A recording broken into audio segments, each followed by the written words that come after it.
เจ้าบัวกับอาหันเยื่องนาพังพร้อมลุกควายบ่ตันหนตางกีดก้อมก้าตัวบ่ต้อมปุ่นอายจุงเก่งเข้าไว้อย่าไปฮื้อขวายต่อหน้าสบายจำไว้เน้อเจ้าจำไว้เน้อเจ้าอรุณสวัสดิ์ธรรมสวัสดีสวัสดียามเจ้ายินดีต้อนรับทุกท่านเข้าสู่รุ่งอรุณวันใหม่ปะกันเจ้านี้เป็นเจ้าของวันการวันอังคารที่17เดือนสิงหาคมพุทธศักราช2564เวลาตอนนี้5:32 นาทีท่านผู้ฟังได้ร่วมกันสวดมนต์ทำปัจจักกปวัตนสูตรแล้วก็บทแผ่เมตตาใหญ่เป็นตีเรียบร้อยไปเป็นประจำทุกวัน5:00 ถึง5:30ตอนนี้ได้เวลาที่จะได้ฟังธรรมแล้วสัญญาณท่านสาธิตพร้อมขอนิมนต์เลยครับนิมนต์ครับครับก็เจริญสุขสวัสดีสาธุชนท่านผู้ฟังทุกคนทุกท่านสำหรับสาธุชนและผู้ฟังที่ให้เกียรติรับฟังรายการธรรมาภิวัตน์อันเป็นรายการวิทยุเพื่อการเผยแผ่พระพุทธศาสนาส่งเสริมการศึกษาและพัฒนาสังคมรายการนี้รับผิดชอบโดยอาตมาภาพพระสาธิตธีระปัญโยผู้อำนวยการสถาบันธรรมาภิวัตน์สถาบันเพื่อเผยแผ่พระพุทธศาสนาส่งเสริมการศึกษาและพัฒนาสังคมตั้งอยู่ณที่พักสงฆ์สถาบันธรรมาภิวัตน์บ้านศพเตินตำบลศพปาดอำเภอแม่เมาะจังหวัดลำปางรายการนี้ ออกอากาศทุกวันอังคารใน2ช่วงเวลาคือตีสี่จนถึงตีห้าแล้วก็ตีห้าเกิงไปจนถึง7 โมงไม่เจ้าในช่วงเวลาตีห้าจนถึงตีห้าเกิงนั้นก็พักย่างให้ท่านผู้ฟังทั้งหลายได้สวดมนต์เจริญภาวนาอาตมาภาพก็ได้พักถ่าทำกิจธุระส่วนตัวแล้วก็รายการนี้นั้นออกอากาศผ่านทางสถานีวิทยุในเครือข่ายสถานีวิทยุคลื่นสีขาวเพื่อชาวประชาหลายคลื่นหลายสถานีหลายจังหวัดแล้วออกอากาศผ่านทาง Facebook Live ซึ่งเป็นไลฟ์สดของตังวัดฝ่ายหินแล้วก็บันทึกเทปเอาไปออกอากาศผ่านทาง YouTube ของอาตมาภาพพระสาธิตธีระปัญโยใน Facebook ของอาตมาภาพพระสาธิตธีระปัญโยแล้วก็ในเพจ Facebook ของสถาบันธรรมาภิวัตน์ซึ่ง3ช่องทางสุดท้ายต่างหลังนี้ท่านผู้ฟังสามารถไปติดตามรับฟังย้อนหลัง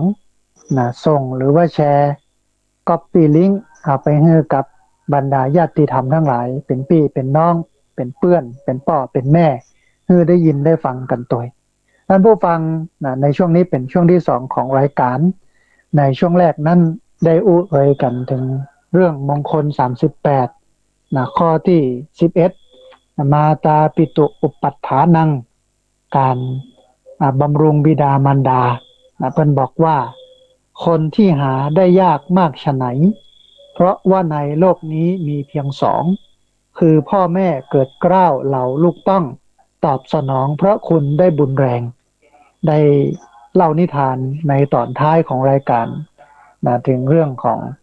พระคุณพ่อแม่หรือว่าลูกที่จะทำต่อพ่อแม่เพราะว่าพ่อแม่นั้นได้ทำต่อปู่ย่าที่ได้เอ่ยกันถึงเรื่องชีวิต3คนในครอบครัวมีคนหนุ่ม2คนมีพ่อกับลูก ต้องเลี้ยงตาแก่ๆนะซึ่งนอนติดเตียงอยู่ก็ไปกินเหล้าเมายาวันนั้นขึ้นบ้านใหม่หรอพร้อมสาวหนึ่งเนี่ยนะคนสาวใส่ซอง2 ซองคนสาวกินวันค่ำ ก็เตือนว่ามาได้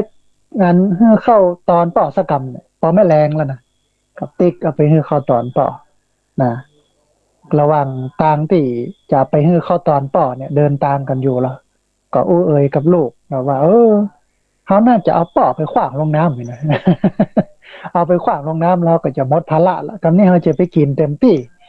ถึงดึกเดือนกลางคืนก็ได้มันต้องได้เป็นห่วงเป็นหาอย่างเงี้ยนะลูกได้ยินได้ฟังนะก็ฮ่า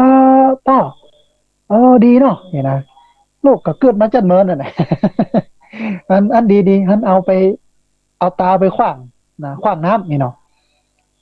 อันไปถึงบ้านก็ยกตาก่อนจะยกตาก็ป้อนข้าวป้อนน้ำก่อนหรอยกตาใส่ในตะกร้านะเหมือนกับตะกร้าที่เปิ่นใส่หมูสมัยตะก่อนนะเอาไม้เสียบไว้หัวใต้ก็หามป่อมาหรอมาที่สะพานน้ำตะล่านก็จะจ้องป่อลงไปในน้ำก่อนจะจ้องแล้วลูกก็บอกว่าเนี่ยอันถ้าป่อเท่ามาผมก็จะแย่อย่างใหญ่ ถ้าป่อเท่ามาเนี่ยผมก็แย่อย่างใหญ่กับป่อก็เลยได้สำนึกว่านี่มันเป็นตัวอย่างที่บ่ดีนะเฮาเท่ามาก็อย่าเอาเฮามาขว้างอย่างอีกมาได้ละนะเพราะฉะนั้นเอาปิกไปไว้ที่เดิมก็อู้ก็เอ่ยกับลูกนะก็อันลูกไม้มันหล่นบักไก่ต้นนะท่านผู้ฟังเนาะอันนี้ก็อู้เอ่ยกันถึงเรื่องของมาตาปิตุอุปัฏฐานังบิดามารดานั้นเป็นพ่อแม่เป็นพรหมของลูกเป็นครูคนแรกของโลกเป็นอายังต่อมิอายังเนี่ยกับเฮาหลายเรื่องหลายอย่างนะฮะทีนี้ท่านผู้ฟังการตอบแทนเต้าที่อู้เนี่ยที่เปิ้นบ่มีศรัทธาก็เฮือเปิ้นมีศรัทธาเปิ้นบ่มีจาคะการเฮือตานเป็นคนทนี่ที่เหนียวก็เฮือเปิ้นได้เฮือกินเฮือตานนะอันเปิ้นบ่ได้ปฏิบัติศีลปฏิบัติธรรมก็เฮือเปิ้นได้ศึกษาปฏิบัติธรรมอย่างที่เฮาได้ยะกันเนี่ยส่งเสริมสนับสนุนเกื้อกูลให้เปิ้นได้ศึกษาปฏิบัติธรรมให้เปิ้นได้กินได้ทานหอมนั้นหอมนี้ก็ชวนเปิ้นหอมตัวร่วมทำบุญนั้นๆนี้ก็ให้เปิ้นร่วมทำบุญตัวเปิ้นก็จะได้จิตใจอ่อนน้อมนะฮะน้อมไปหาศีลไปหาธรรมโลกน้อมกินน้อมทานบ่ใช่แข็งกระด้างเป็นสัมมะเป็นมิจฉาทิฏฐินะให้เปิ้นมีสัมมาทิฏฐิมีความคิดความเห็นที่มันถูกต้องดีงามกินตาลนะบำรุงกันไปอย่างกันไปเอกนะฮะอันก็โอ้เอ่ยกันนะถึงเรื่องนี้ทีนี้ท่านผู้ฟังมาถึงมงคลข้อที่12ปุตตะสังฆโหนะปุตตะสังฆโหสงเคราะห์บุตรก็เป็นมงคลนะใครแค่ได้มงคลชีวิตก็สงเคราะห์บุตรแหละสงเคราะห์ลูกสงเคราะห์หลานก็เป็นมงคลอย่างหนึ่งนะฮะเพิ่นบอกว่าเป็นมารดาบิดาทำหน้าที่ให้บุตรมีพำนักเป็นหลักแหล่งส่งเสริมบุตรธิดาตนกุศลแรงย่อมส่องแสงเพิ่มพูนตระกูลวงศ์เป็นมารดาบิดาทำหน้าที่ให้บุตรมีพำนักเป็นหลักแหล่งส่งเสริมบุตรธิดาตนกุศลแรงย่อมส่องแสงเพิ่มพูนตระกูลวงศ์ปุตตะสังฆโหการสงเคราะห์บุตรก็เป็นมงคลนะท่านผู้ฟังคำว่าบุตรนั้นเนี่ยมีอยู่3แบบนะบุตรเนี่ยลูกเนี่ยมีอยู่3แบบมีอภิชาตบุตรอนุชาตบุตรแล้วก็อวชาตบุตรนะมี3อย่างนะคำว่าลูกคำว่าบุตรเนี่ยมีอภิชาตบุตรมีอนุชาตบุตรแล้วก็มีอวชาตบุตรอันแรกท่านผู้ฟังอภิชาตบุตรคือบุตรที่มีความดีมีคุณธรรมแล้วก็ความสามารถเหนือกว่าพ่อแม่นะที่จริงพ่อแม่ทุกคนก็หวังให้ลูกเป็นอภิชาตบุตรเป็นบุตรที่เหนือกว่าพ่อแม่เหนือกว่าในด้านของคุณธรรมเหนือกว่าในด้านความสามารถความรู้ความดีที่พ่อแม่มีนะฮะถ้าลูกคนใดนะมีความดีมีคุณธรรมมีความสามารถที่เหนือกว่าพ่อแม่ก็ถือว่าเป็นอภิชาตบุตรบุตรที่เหนือกว่าพ่อแม่นะอันที่2คืออนุชาตบุตรคือบุตรที่มีความดีมีคุณธรรมมีความสามารถเสมอกับบิดามารดาปอๆกันไล่เลี่ยกันบ่สูงเกินไปบ่ต่ำเกินไปเหมือนเป๊ะเสมอกันเลยนี่เนาะ ก็ถือว่าเป็นอนุชาตบุตรก็สองอันเนี้ยคืออภิชาตบุตรแล้วก็อนุชาตบุตรเนี่ยเป็นบุตรที่ดีดีพอสมควรเพราะว่าเสมอกับพ่อแม่หรือว่าสูงกว่าพ่อแม่เวลาเฮือกหินเฮือกตาลก็เสมอพ่อแม่หรือว่าสูงกว่าพ่อแม่เวลาทำความดีความงามก็เสมอพ่อแม่หรือว่าสูงกว่าพ่อแม่มีคุณธรรมมีเมตตามีน้ำใจเอื้อเฟื้อเผื่อแผ่เกื้อกูลแบ่งปันเสมอพ่อแม่หรือว่าเหนือกว่าพ่อแม่อันนี้ก็ถือว่าดีในระดับหนึ่งแต่ว่าที่แย่เนี่ยท่านผู้ฟังคืออวชาตบุตรอวชาตบุตรคือบุตรที่มีความดีมีคุณธรรมหรือว่าความสามารถต่ำกว่าพ่อแม่นะพ่อแม่มีมากเยอะแต่ลูกต่ำกว่าไม่ว่าจะเป็นคุณงามความดีคุณธรรมแล้วก็ความสามารถนะมันตึงเหมือนพ่อมันนะพ่อมันดีดีลูกมันตับหรือบัดหรือบอดเนี่ยนะ มันต่ำกว่าพ่อแม่นะพ่อแม่เป็นสร้างฐานะมาลีหรอนะเป็นสร้างฐานะสร้างครอบครัวมาดีลูกเอาไปผ่านในมดอ่ะเป็นประมดประเสี่ยงเอาที่ดินไปจำนองจำนำเอาบ้านไปจำนองจำนำอันนี้เป็นอวชาตบุตรบุตรที่ต่ำกว่าพ่อแม่นะมันก็ทำให้พ่อแม่ได้ความทุกข์ยากลำบากโดยกับโลกประเภทนี้นะเพราะฉะนั้นก็สรุปว่าคำว่าบุตรนั้นเนี่ยมันมีอยู่3ประเภทท่านผู้ฟังก็คืออภิชาตบุตรบุตรที่มีความดีมีคุณธรรมมีความสามารถเหนือกว่าบิดามารดาอนุชาตบุตรคือบุตรที่มีความดีมีคุณธรรมมีความสามารถที่เสมอเปียงกันกับบิดามารดาแล้วก็อวชาตบุตรคือบุตรที่มีความดีมีคุณธรรมมีความสามารถที่ต่ำกว่าบิดามารดาในบรรดาบุตรทั้ง3นี้ท่านผู้ฟังบุตรข้อสุดท้ายจะเป็นบุตรที่พ่อแม่บ่พึงประสงค์2ข้อแรกคืออภิชาตบุตรแล้วก็อนุชาตบุตรเนี่ยเป็นบุตรที่พ่อแม่พึงประสงค์เพราะฉะนั้นเราเองก็ต้องทำตัวเนาะเมื่อเป็นอภิชาตบุตร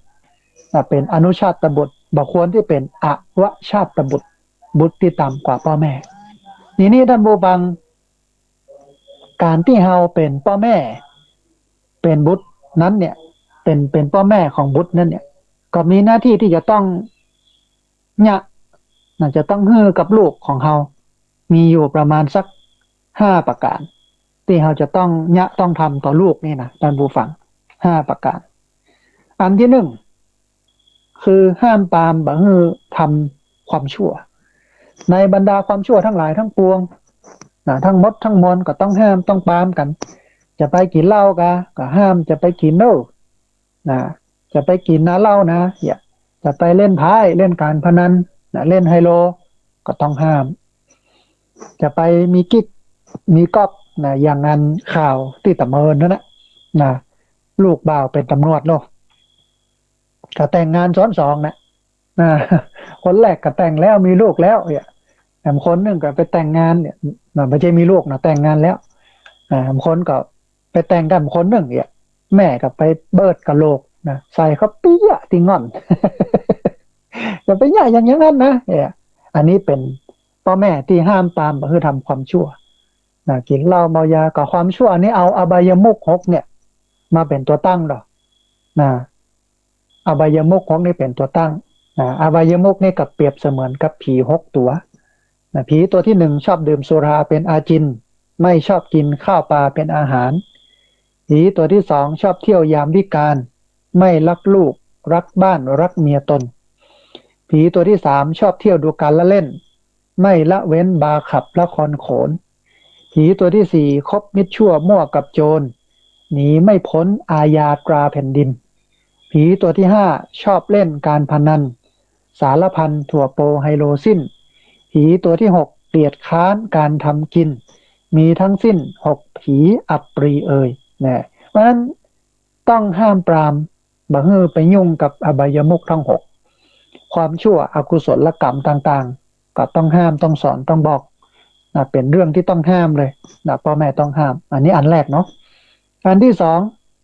ปลูกฝังสนับสนุนให้ทำความดีก็เอาตั้งแต่ไปวัดไปว่า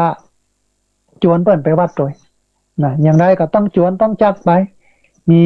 แผนมีกุศโลบายนะที่จะเอาลูกไปโดยอันไอ้น้อยวันนี้แม่ไปวัดนะไปส่งแม่ไปวัดกันเด้ออย่าเปิ้นไปส่งนะเปิ้นยะกับเขาอยู่นะอันไอ้น้อยไปซื้ออันนั้นมาพักมาแม่จะแกงไปวัดไปว่าขนมข้าวต้มกะทิกะเทอะให้เปิ้นได้มีส่วนร่วมในกุศลที่เราได้ทำนะสนับสนุนให้ทำความดีมีจิตใจเอื้อเฟื้อเผื่อแผ่แบ่งปันเกื้อกูลหนุนเนื่องนะมีใจอบอ้อมอารีเป็นมิตรกับกู้คนเป็นเพื่อนกับกู้คนมีความปรารถนาดีบ่หันแก่ตัวอันนี้เป็นสิ่งที่พ่อแม่ควรปลูกฝังสนับสนุนให้ลูกได้ทำความดีความดีก็กุศลกรรมบทนะหรือว่าเอาอันบุญกิริยาวัตถุ10ก็ได้มาทำนะไม่ว่าจะเป็นทานนามัยทำบุญโดยการฮื้อตานเป็นคนฮื้อตานคนศีลไมยทำบุญโดยการรักษาศีลภาวนาไมยทำบุญโดยการภาวนาอัปปัจจยนามัยทำบุญโดยการประพฤติตัวประพฤติตนอ่อนน้อมทำตนก็สอนให้ลูกเป็นคนที่อ่อนโยนแต่ไม่อ่อนแอแข็งแกร่งแต่ไม่แข็งกระด้างเพราะว่าความรู้นั้นมันเป็นอำนาจมารยาทเป็นเสน่ห์แล้วก็วิยาวัจจะไมยสอนลูกให้เป็นคนที่ประพฤติตัวประพฤติตนให้เป็นประโยชน์เวลาอันพ่อหลวงประกาศ แม่หลวงประกาศอันวันนี้เขาจะมีการพัฒนาเนอะเขานัดกันประมาณ8 โมงครึ่งนะเขาก็ไป8 โมงครึ่งตามเวลาเอาอันคอกเอาครัวมีดเสียมมุยไปตัวลูกเอาไปหั่นไปตัดหญ้าตัดหยังหานไม้หานตอกเพี้ยวพัดปัดปูกับไปเนี่ยนะอันแต่มันนั่นคือตัดตานุโมทนาไมยยินดีพอใจอันสนับสนุนส่งเสริมปัตตานุโมทนาไมยเนี่ยสนับสนุนส่งเสริมให้คนอื่นได้ทำบุญให้ได้ทำความดีแล้วก็มีอนุโมทนาไมยทำบุญโดยการสนับสนุนส่งเสริมหรือยินดีพอใจกับการที่เปิ้นได้ดิบได้ดีหันคนข้างบ้านหันลูกคนข้างบ้านได้ดิบได้ดีเขาก็ไปยินดีกับเปิ้นสอนให้ลูกเป็นอย่างนั้นเวลาเปิ้นได้ก้าวหน้าได้เลื่อนขั้นเลื่อนตำแหน่งก็ยินดีเวลาเปิ้นทำความดีก็ยินดีปัตตานุโมทนาไมยอนุโมทนาไมยแล้วก็วิยาธรรมเทศนาไมยให้ลูกได้มันปรึกษาหารือกับตุเจ้าประสงค์เอาสิ่งที่ฟัง อยู่เอาไปอู้ไปเอ่ยกับเพื่อนโดยเฉพาะธรรมะต่างๆที่ตุเจ้าประสงค์เปิ้นแนะเปิ้นนำเปิ้นพร่ำเปิ้นสอนเอาไปอู้ไปเอ่ยไปบอกไปกล่าวให้กับพี่น้องชาวบ้านให้ได้ยินได้ฟังแล้วก็มีเรื่องของอันธรรมะสวนะไมยมันฟังธรรมศึกษาธรรมะเทศนาไมยเอาธรรมะที่ฟังนั่นไปอู้ไปเอ่ย